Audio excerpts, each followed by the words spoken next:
Жамбыл облысы Қордай ауданы Кенен ауылы номері 42-ші Екейбай Қашағанов атындағы орта мектептің 6-шы Б сынып оқушысы Тұрғанбай Толғанай. Абай Құнанбаев: қалың елім, қазағым, қайран жұртым. Қалың елім, қазағым, қайран жұртым. Үсті арасыз аузыңа түсті мұртың. Жақсы менен жаманды айырмадың. Бірі қан, бірі май болып енді екі өртің. Бет бергенде шырайың сондай жақсы.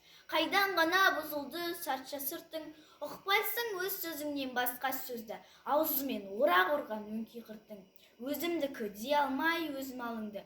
Күндіз күлкің бұзылды, түнде ұйқың. Көрсе қызар келеді, байлау жоқ. Бір күн тыртың етеді, бір күн бұртың.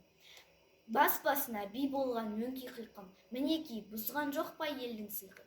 Өздеріңді түзелер дей алмаймын. Өз қолыңнан кеткен соң енді өз ырқың.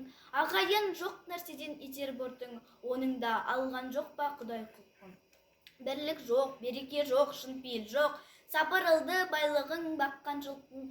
Бастами қолда малға талас қылған. Күш насқан күндесті бұзды шырқын. Оңалмай ма бойда жүрсе осы қыртың. Әр жерде ақ жазылмай ма жаным тырқын.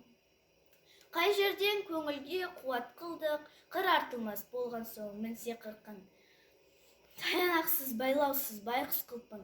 Не түсер құр күлкіден жыртың. Ұғындырар кісіге кез келгенде пыш-пыш демей қалама ол да сыртын.